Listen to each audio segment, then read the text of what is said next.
Hello everyone, welcome back to my channel. आज की इस वीडियो के अंदर हम बात करेंगे पॉपुलेशन इंटरेक्शंस के बारे में। सबसे पहले देखिए कि जितने भी ऑर्गेनिजम्स रह रही हैं एक पॉपुलेशंस के अंदर, ये एक दूसरे से इंटरेक्ट करते हैं। ये इंटरेक्शंस कई तरीके के हो सकता है।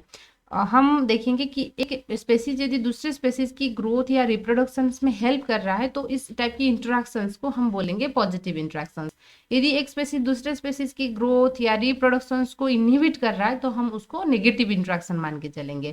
और यदि कोई भी इफेक्ट नहीं डाल रहा है तो हम उसको न्यूट्रल इंटरेक्शन मान के चलेंगे। ठीक है, सबसे पहले हम बात करेंगे कि पॉजिटिव इंटरेक्शंस के बारे में। पॉजिटिव इंट्रैक्शन जो होता है, एक होता है म्यूचुअलिज्म। हम बोलते हैं ना म्यूचुअलिज्म, म्यूचुअल अंडरस्टैंडिंग, यानी कि दो स्पेसीज के बीच में दोनों को जब बेनिफिट हो रहा होगा तब हम उसको म्यूचुअलिज्म कहेंगे। म्यूचुअलिज्म का दूसरा नाम सिम्बायोसिस भी बोल सकते हैं, सिम्बायोटिक इंट्रैक्शंस। यहाँ पर म्यूचुअलिज्म जो होता है दो तरीके के होता है, एक होता है ओब्लिगेट म्यूचुअलिज्म और दूसरा होता है फैकल्टेटिव म्यूचुअलिज्म। ठीक है, अच्छा, ओब्लिगेट म्यूचुअलिज्म में क्या होता है, देखिए दो स्पेसीज के बीच में इंट्रैक्शन हो रहा है। यदि आप एक स्पेसीज को दूसरे स्पेसीज से अलग कर दोगे तो एक स्पेसीज जो जो अलग हुआ था, जो स्पेसीज, दोनों का दोनों डेथ हो जाएगा। ठीक है, एक दूसरे को छोड़ के नहीं रह सकते हैं। ठीक है ना। अच्छा, तो इसको हम ओब्लिगेट म्यूचुअलिज्म्स कहेंगे। फैकल्टेटिव में क्या होता है, दोनों को तो बेनिफिट हो रहा है, दोनों के दोनों है ना बेनिफिटेड हो रहे हैं, लेकिन यदि एक स्पेसीज को दूसरे स्पेसीज से अलग कर दोगे दोनों अपने आप में जिंदा रहेंगे। उसको और अच्छे से समझने के लिए एक एग्जाम्पल लीजिए लाइकेन के बारे में। ठीक है, अच्छा, लाइकेन जो होता है ये किसकी एसोसिएशन है, फंगस एंड algae की एसोसिएशन होता है। algae आपको पता है उसके पास क्लोरोफिल पिगमेंट है जो कि फोटोसिंथेसिस कर पाएगा, यानी कि खाना बना पाएगा। ठीक है, अच्छा, फंजाई जो होता है ये उसको प्रोटेक्शन प्रोवाइड करता है। यदि आप वो दूसरो एक दूसरे को अलग करोगे तो फंजाई को अलग कर दो, उसको खाना नहीं मिलेगा, उनका डेथ हो जाएगा। algae को अलग कर दोगे, उसको प्रोटेक्शन नहीं मिल पाएगा, उनका भी डेथ हो जाएगा। ठीक है, अच्छा, फैकल्टेटिव की एग्जाम्पल में हम देखेंगे हनी बी, जैसे पोलिनेशन में हेल्प करता है प्लांट्स को। हनी बी को क्या बेनिफिट मिलता है, उसको नेक्टर मिल जाता है तो वो हनी बना लेगा। ठीक है, यदि कोई भी हनी बी प्लांट को पोलिनेशन नहीं किया, दूसरे दूसरे इंसेक्ट भी तो है और दूसरे तरीका भी है जिसको आपके मतलब कि पोलिनेशन हो सकता है प्लांट में, और वैसे ही हनी बी को कोई दूसरे प्लांट से भी नेक्टर मिल सकता है। ये होता है फैकल्टेटिव इंट्रैक्शंस। नेक्स्ट देखेंगे कमेंसलिज्म। कमेंसलिज्म में क्या होता है, एक स्पेसीज को बेनिफिट हो रहा है, दूसरा स्पेसीज को ना तो बेनिफिट हो रहा है ना तो नुकसान हो रहा है, यानी कि वो न्यूट्रल्स में रहता है। ठीक है, अच्छा, तो ये इसकी नोट्स थोड़ा चेक कर लेंगे। कमेंसलिज्म्स की जैसे हमने बात की थी, ऑर्किड्स को देखिए। ऑर्किड्स में क्या होता है, जो ट्रॉपिकल प्लांट्स होते हैं, मान लीजिए कि मैंगो, बड़ा सा मैंगो ट्री है, आपने देखे होंगे मैंगो ट्री के ऊपर इस तरीके से मतलब कि जो टेंड्रिल जैसे ऐसे लिपट के रहता है ना, वो होता है ऑर्किड्स। ऑर्किड्स क्या कर रहा है, प्लांट्स के ऊपर ऐसे है ना, यहाँ पर आप फोटो पे भी देख सकते हो, इस तरीके से रहा है, उसको अच्छा खासा सनलाइट मिल पा रहा है, रेन वाटर भी मिल पा रहा है ना, तो इसलिए वो इस तरीके से ग्रो कर लेगा। लेकिन मैंगो ट्री से तो न्यूट्रिशन नहीं ले रहा है ना, तो मैंगो ट्री को कुछ भी नुकसान नहीं हो रहा है एंड ऑर्किड इज बेनिफिटेड।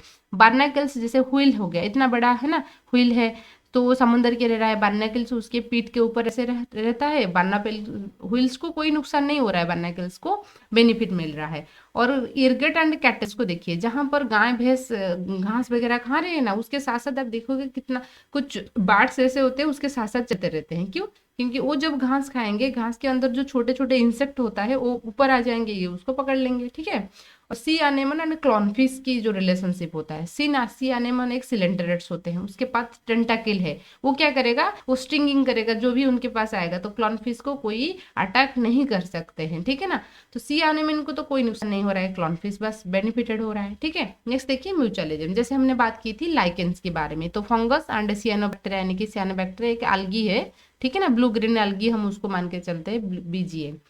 तो ये उसको खाना दे रहा है एंड फंगस उनको प्रोटेक्शन दे रहा है। माइकोरिजिया जिस किस किस के बीच में रिलेशनशिप, प्लांट एंड फंगस के बीच में। वैसे ही प्लांट उसको खाना दे रहा है और फंगस उसको जो न्यूट्रिशंस प्रोवाइड कर रहा है, absorption of essential nutrient from the soil. ठीक है, तो ये हो गया म्यूचुअल एजेंट्स की रिलेशनशिप की एग्जांपल, तो आप इस तरीके से लिख सकते हो। ठीक है। अच्छा देखिए, म्यूचुअलिज्म जो रिलेशनशिप है ये 3 तरीके के हो सकते हैं। डिस्पर्सिव हो सकता है, डिफेंसिव हो सकता है एंड रिसोर्स बेस्ड हो सकता है। डिस्पर्सिव का मतलब है कि एक दूसरे को प्रोटेक्शन प्रोवाइड कर सकते हैं और कोऑर्डिनेशन में साथ में मिलके कोई काम कर रहे हैं तभी एक दूसरे से रिलेशनशिप हो सकता है। एंड रिसोर्स बेस्ड हो सकता है, एक दूसरे को क्या फूड भी प्रोवाइड करेगा, इस तरीके से भी वो आपस में जुड़ के रहते हैं। जैसे हमने जो माइकोरिजिया को देखा है ना, प्लांट उसको प्रोवाइड न्यूट्रिशन प्रोवाइड कर रहा है, फंगस है ना, प्लांट खाना प्रोवाइड कर रहा है and fungus micronutrient macronutrient observe करने के लिए हेल्प करता है। तो रिसोर्स बेस्ड भी हो सकते थे। ठीक है, नेक्स्ट बात करेंगे नेगेटिव इंटरेक्शंस के बारे में। नेगेटिव इंटरेक्शंस में आपने देखिए कि यहाँ पर एक ऑर्गेनिज्म जो है दूसरे ऑर्गेनिज्म की ग्रोथ या रिप्रोडक्शन को रोक रहा है। ठीक है ना। अच्छा, तो एक दूसरे को नेगेटिव इंपैक्ट डाल रहा है। तो यहाँ पर देखिए कि नेगेटिव इंटरेक्शंस के अंदर आपका आ जाएंगे कॉम्पिटिशंस, है ना, दोनों कॉम्पिटिशंस में दोनों के दोनों नुकसान होगा। प्रिडेशंस, प्रिडेशंस आपने देखे होंगे, जो टाइगर है ना, जो डियर को अटैक कर रहा है तो डायरेक्टली उसको क्या करेगा, किल करेगा। यहाँ पर टाइगर को तो बेनिफिट हो रहा है लेकिन डियर को नुकसान हो रहा है। ठीक है। अच्छा, प्रेडेशंस होगा। दूसरा होता है पैरासाइटिज्म। पैरासाइटिज्म में क्या होता है, होस्ट की बॉडी के अंदर वो रह रहा है, उसको इमीडिएटली इंस्टेंटली किल तो नहीं करेगा, कुछ टाइम के बाद उसको किल कर सकता है। पैरासाइटिक मतलब ये बॉडी के अंदर भी रह सकता है ना, उसको एंडोपैरासाइट्स कहेंगे। बॉडी के बाहर भी रह सकता है, हम उसको एक्टोपैरासाइट्स कहेंगे। और एक होता है क्या, अमेंसालिज्म, है ना, एक स्पेसिस को नुकसान हो रहा है, दूसरा स्पेसिस न्यूट्रल भी रहेगा। तो आइए देखेंगे एक एक करके सारी चीजें। सबसे पहले देखिए कि प्रेडेशंस की बात करेंगे। प्रेडेशंस की हमने बात करेंगे जैसे आपकी टाइगर एंड है ना, टाइगर जैसे यहाँ पर एक लायन जो है वो भैंस को खा रहा है, यानी कि बुफालो को खा रहा है। ठीक है ना। अच्छा, तो यहाँ पर कार्निवोर हर्बिवोर की जो रिलेशनशिप चल रहा है हम उसको प्रेडेशंस कहेंगे। बेसिकली प्रेडेशंस में क्या होता है, ये इंस्टेंटली उनको किल करेगा, है ना, इंस्टेंटली किल करने का उनका जो प्रे को। लायन यहाँ पर क्या होता है, प्रेडेटर होता है ना, एंड यहाँ पर ये हो गया आपका प्रे, है ना, इंस्टेंटली डेथ करेगा, है ना। अच्छा, प्रे प्रेडेटर रिलेशनशिप चल रहा है जो कि इकोसिस्टम्स के लिए तो बहुत जरूरी है। नेक्स्ट बात करेंगे कॉम्पिटिशन्स के बारे में। कॉम्पिटिशन्स में क्या होता है ना, हमेशा याद रखिए कॉम्पिटिशन जो होगा दोनों स्पेसीज को नुकसान रहता है ना, दोनों स्पेसीज को, यहाँ पर दोनों स्पेसीज जो होंगे वो उनको लॉस हो रहा होगा। तो कॉम्पिटिशन्स क्यों होता है, कंपटीशन दो तरीके के है, एक इंटर स्पेसिफिक कंपटीशन और एक होता है इंट्रा स्पेसिफिक कंपटीशन, है ना। इंटर स्पेसिफिक कंपटीशन दो डिफरेंट स्पेसीज के बीच में यदि हो रहा है, मान लीजिए लायन और टाइगर के बीच में हो रहा है, डिफरेंट स्पेसीज के बीच में, लेकिन लायन और लायन के बीच में यदि हो रहा है तो इसको हम इंट्रा स्पेसिफिक कंपटीशन कहेंगे, सेम स्पेसीज के बीच में। जो इंट्रा स्पेसिफिक कंपटीशन होता है दैट इज मोर डेंजरियस, ये मोर डेंजरियस रहेगा। क्यों, क्योंकि इंटर स्पेसिफिक कंपटीशन में चॉइस जो होता है वो सेम रहता है ना। मान लीजिए आपकी चॉइस जो रहेगा खाने के लिए, ह्यूमन हम लोग सारे हैं तो सिमिलर चॉइस रहेगा, है ना।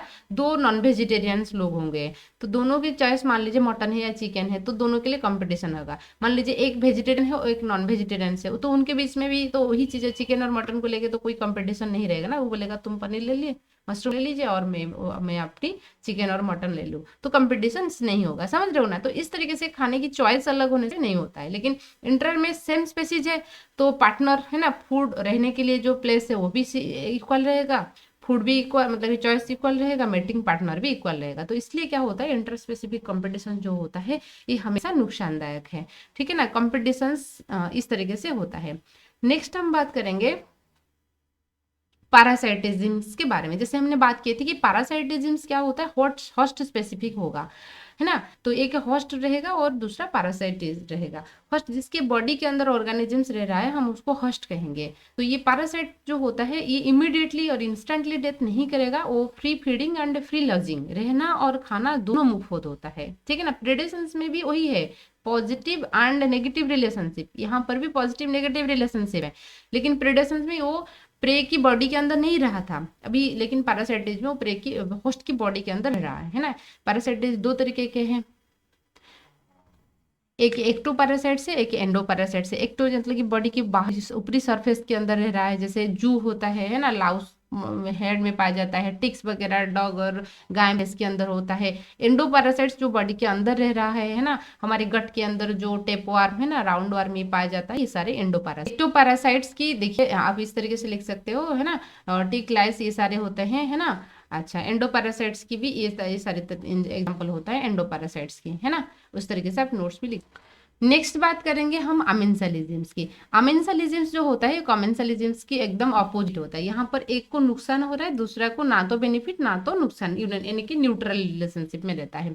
एक होता है जैसे आपने सुने होंगे कुछ प्लांट्स ऐसे होते हैं, जैसे कि ब्लैक वॉलनट एक प्लांट है, ये कुछ केमिकल सिक्रेट करता है। उस केमिकल की वजह से उनकी पेरीफेरी में आपको कोई दूसरे प्लांट ग्रोथ करते हुए नजर नहीं आएगा, ठीक है ना।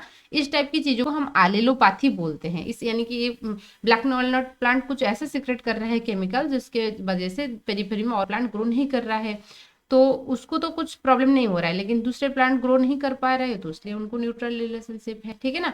ये होता है आपका कमेंसलिज्म। आई होप आज की वीडियो आपको पसंद आ रहा होगा। वीडियो पसंद आए तो लाइक कीजिए, सब्सक्राइब कीजिए, आपके दोस्त के साथ भी शेयर कीजिए, है ना। Thank you.